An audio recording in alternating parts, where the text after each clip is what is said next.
Hello students, welcome to the class of microprocessor and microcontroller. Today in this class we will learn various interrupts of 8085 microprocessor.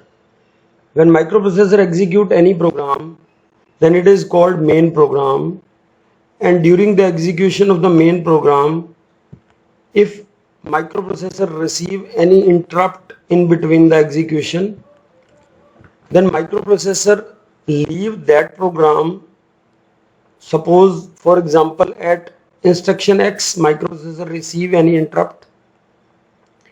Then at X, microprocessor will leave the main program and move towards the ISR, with interrupt service routine. Microprocessor execute the complete ISR, and when return instruction comes, it go back to the instruction Y and complete the program, main program. This is basic idea about the interrupts. In 8085 microprocessor, there are two types of interrupts. One is software interrupt and second is hardware interrupt. If microprocessor is interrupted by giving any instruction, then it is called software interrupt, like call instruction or RSTN instruction. These two are software interrupts. And if microprocessor is interrupted by giving signal on any of the pin, these are the pins for interrupts in microprocessor: trap, RST 5.5, RST 6.5, RST 7.5 and INTR. These are the interrupt pin of 8085 microprocessor. If microprocessor is interrupted by giving interrupt command on any of these pins, then it is called hardware interrupt. So let us initially start with the software interrupts. In software interrupts, it is call as well as RSTN. These two are the software interrupts. So today we will discuss about RSTN. RSTN means restart from the address. Its location is always 8 into n, where n can be from 0 to 7. The addressing mode of this instruction is implicit addressing mode, and it is a single byte instruction. So after the execution of this RSTN, microprocessor will go directly to the address 8 into n. If RST 1 is given, then microprocessor will go to different address, that is multiplication of 8 into 1. Similarly, RST 2 is given, then microprocessor will go to RST 2. So let us see the sequence of operation of RST 2 for studying software interrupts. We can understand the concept of RSTN 2 by using this sequence. Let us assume that this is the main program, and at 3516 instruction at X, microprocessor receives a RSTN instruction. So it is RST2, so microprocessor will go to the interrupt service routine having address of 8 into 2, which is 0010 in hexadecimal. As soon as microprocessor will receive this instruction X, it will move to address 0010. Let us assume that initially the contents of stack pointer is 8153. We are assuming this. Next instruction which microprocessor has to execute after RST2 is 3518, means after completion of ISR, interrupt service routine.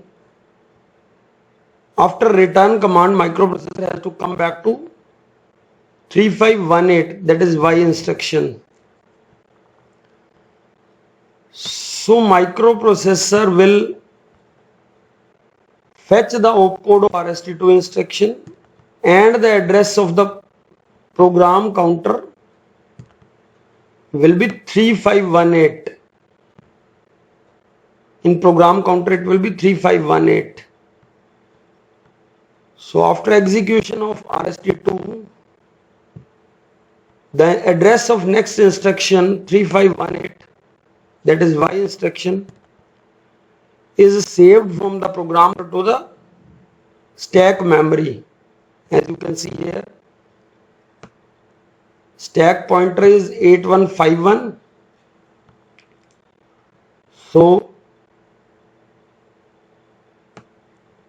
address of program counter 3518 will come to the stack pointer. Microprocessor will calculate the address of 8 into 2, that is 0010H, and microprocessor will execute ISR 0010 by using the call instruction, call 0010, and microprocessor will execute the subprogram.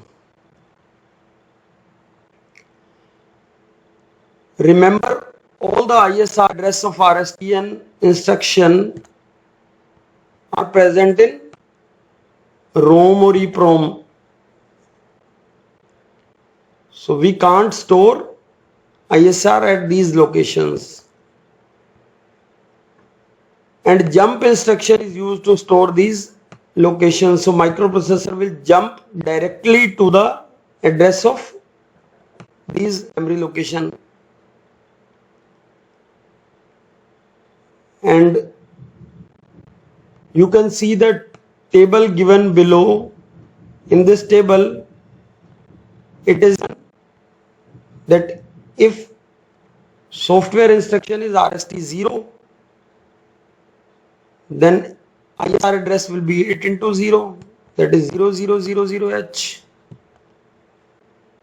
If RST1, then it will be 8 into 1, that is 0008H. Similarly, if it is RST6, then it will be 8 into 6, 0030H. Similarly, we can execute any RST instruction, as I have already explained RST2. Similarly, it is RST6 or RST7 or RST5. The address will change, remaining process will remain as it is. As it is shown in this figure 5.5, this is the execution process of RST6.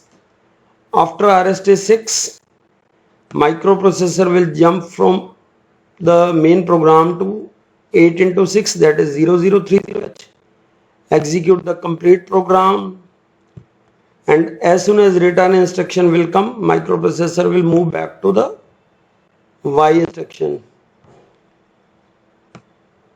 So microprocessor will save the contents in program counter, save the contents of the next instruction which microprocessor has to execute. So these are the basic steps for the execution of RST6. You can see in first step, initially let us assume that the stack pointer is having a value of FC24. So, and the program counter is having a value of 2159. So stack pointer will be decremented by 2 and contents of program counter will be stored into stack memory, because program counter always store the address of next instruction to be executed. So from this main program, microprocessor has to execute RST6, which is 0030. So now 003 will be loaded into program counter.